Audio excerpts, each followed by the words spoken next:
Братья и сестры, здравствуйте. Сегодня я хочу с вами, так сказать, поговорить о том, о чем стыдно, в общем-то, говорить.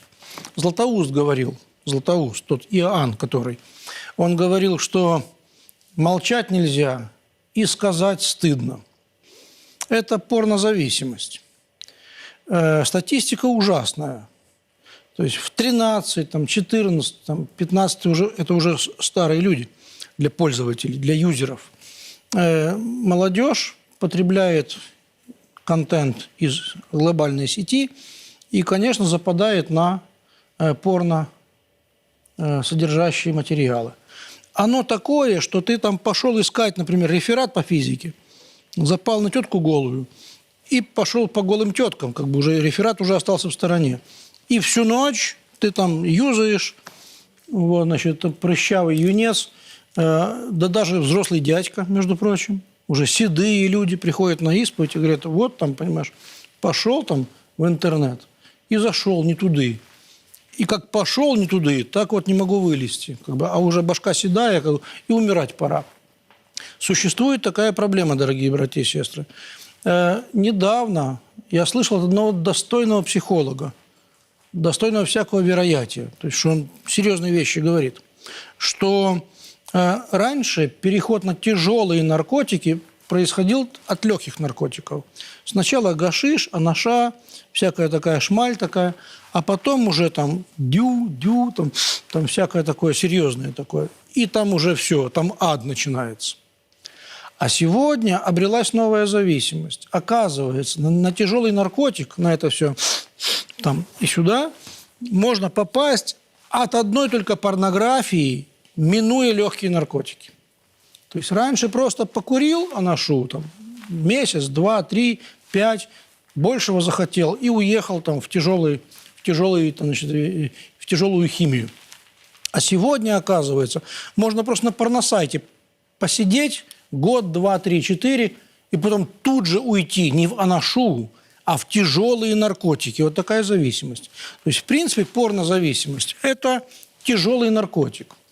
Это преддверие тяжелого наркотика. Ну и болеют этим очень разные люди. По возрасту, там, малолетки приходят с мамой за ручку на исповедь и говорят под маминым контролем, потому что мама узнала, мама нашла. Ребенок там 5-летний нашел по поисковику в телефоне.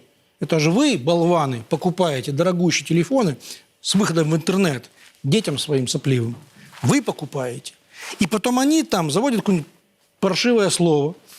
Оно выбрасывает там кучу контента. Там видео, шпок, и смотрит ребенок. Полчаса смотрит, час смотрит.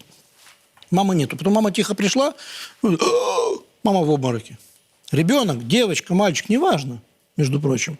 Я раньше думал, что только мальчики западают на такие вещи. У них там токсикоз, так сказать, специфический такой. Они там прыщами обрастают, и им интересно. Да девчонки еще хуже развращаются. Смотрят паразитки. Понимаешь, такой мама ее за шиворот, а у нее уже все в мозгах, оно же там отпечатлелось. В силу этого нужно вспомнить слова, которые говорил Иов праведный. Есть такая книга Иова, а большинство из вас ее не читало. Кстати говоря, сегодня же возьмите, откройте и почитайте. Сегодня же, пока не поздно, вдруг умрете завтра. Книгу Иова откройте и почитайте. Там написано, Иов говорит, «Завет заключил я с глазами моими, чтобы не смотреть на девицу». То есть у него был договор с глазами. Глаз-то хочет, как бы, а сердце командир глаза. Сердце хочет. Глазу говорит сердце, ну-ка глянь, глянь какая. А он говорит, стоп, тихо, я с глазом договорился. Завет заключил я с глазом моим. То есть не смотри в сторону.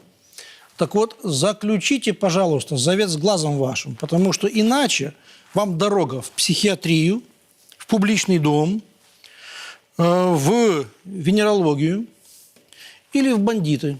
Потому что шизики всякие, психи, расстрельщики всякие, все эти маньяки, которые стреляют, досыта стреляют в живое человеческое тело, они все на поверку оказываются в большей доле сексуально поврежденными людьми. Сексуальная энергия рождает агрессию. Об этом многие сказали. Я просто повторяю зады. Зады очень, так сказать, конкретны. То есть, если ты хочешь кого-то мучить, и хорошо тебе от этого, то это, собственно, сексуальная энергия. То есть насилие имеет сексуальную природу. Там, где есть насилие, там есть неутоленная сексуальная энергия. Там есть болезненно распухшая сексуальная энергия. Подумайте об этом, пожалуйста, потому что вы же визжите, что ах, стреляли, ах, убили, ах, зарезали, ах, то, ах, все. Так это порно смотрящие люди и сделали. Это зависшие на разврат люди и сделали. Там, где есть разврат сегодня, там будет убийство завтра.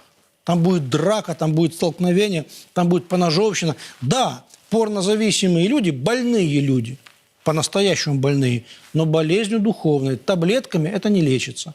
Завет заключил я с глазами моими, говорил Иов. Поэтому и вы заключайте завет, договор с глазом моим, чтобы не смотреть туда, блокировать сайты, детей своих остерегать. Если этого не будет, то будет полный крах. Развратные люди сожрут друг друга. Развратники ужасно жестоки. Они трусливы, во-первых. Во-вторых, ужасно жестоки, когда им ничего не грозит. Самые гнусные люди мира – это развратники. И порнография творит из нас самых гнусных людей мира. Ну, поймите же это, наконец. Сами для себя. Вот ты для себя. И ты для детей своих. Блокируйте, очищайте, договаривайтесь с глазом своим. Не смотреть туда, ибо это очень опасно. До свидания.